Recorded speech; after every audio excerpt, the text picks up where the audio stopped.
da série Como é Bom Ter Presidente, parte 394.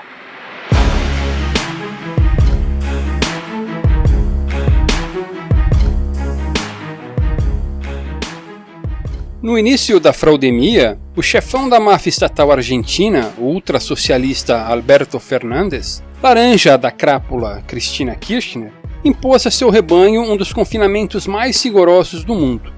Os argentinos foram proibidos de sair de casa por qualquer motivo que não comprar alimentos ou remédios. As fronteiras do país foram fechadas.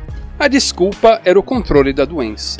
Como em outros lugares do mundo, a máfia estatal argentina alegava que poderia usar seus fuzis para erradicar uma doença. A extrema imprensa e os demais socialistas do mundo inteiro se regozijaram com as medidas do país. Como é bom ter presidente, eles diziam. Ah, se nosso presidente fosse tão firme quanto Fernandes, suspiravam. A Argentina, sim, está mostrando ao mundo como se faz. Claro que não deu certo, né? As medidas ditatoriais de Fernandes não tiveram nenhum efeito sanitário positivo. Desde que ele impôs o coronazismo, as mortes atribuídas, correta ou incorretamente, à doença só vêm aumentando. Recentemente, no dia 21 de setembro, houve o recorde de óbitos atribuídos à doença, 429. Agora, se essas medidas não tiveram impacto sanitário positivo, o impacto negativo foi enorme, com um aumento nos casos de depressão, suicídio, diabetes, infartos, entre outros. Ainda houve um impacto econômico negativo enorme. A economia do país está destruída. As consequências disso sobre a população, especialmente os mais pobres, serão trágicas. Isso para não mencionar o aspecto ético. Nem se a gripe chinesa fosse de fato uma doença com alta taxa de mortalidade, a retirada de liberdades seria justificada. Sabemos praxeologicamente que toda intervenção estatal não só é antiética, como também é antieconômica. Ela faz com que recursos sejam alocados irracionalmente, enriquecendo os amigos do rei e empobrecendo a população. Com isso, atividades que antes eram viáveis economicamente passam a não ser. Com as fronteiras do país fechadas por 6 meses e sem previsão de reabertura, toda a indústria do turismo na Argentina está em frangalhos. Entre as atrações turísticas que estão agonizando está um zoológico situado em Luján, uma pequena cidade 70 quilômetros a noroeste de Buenos Aires.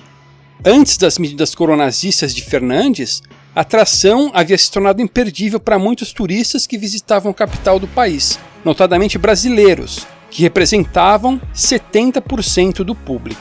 O que fazia com que muitos turistas se deslocassem até Luján e visitassem o zoológico era a possibilidade de contato próximo com os animais. Eles podiam entrar nas jaulas, alimentar os filhotes e tirar fotos no estilo safari. O comportamento peculiar dos animais, que se deixavam acariciar e ser alimentados, sempre levantou suspeitas. Muitos ambientalistas diziam que eles eram dopados para ficarem dóceis. O diretor do zoológico dizia que não sedava os animais e que eles eram dóceis porque haviam nascido em cativeiro e desde filhotes interagiam com o público. Minha opinião é de que sim, os animais eram dopados. Toda a discussão que vem ocorrendo nesse momento diz respeito a supostos direitos dos animais, então vou comentá-los rapidamente, embora não seja o tema deste vídeo. Vejam, um direito não é concedido pela boa vontade de governantes, mas é algo que surge naturalmente. É do fato de que recursos são escassos, de que podemos compreender essa escassez e de que somos capazes de argumentar que decorre o direito natural à propriedade privada. A rigor, o nosso único direito. O simples ato de argumentar já implica o reconhecimento da autopropriedade dos interlocutores. Não há outro caminho para a resolução pacífica de conflitos que não aceitar essa conclusão irrefutável que nos leva à ética da propriedade privada. Até onde sabemos, não há outra espécie capaz disso. Logo, não há nenhuma outra espécie com esse direito natural à propriedade privada. Tal direito, portanto, faz parte da classe ontológica ser humano e surge quando somos concebidos.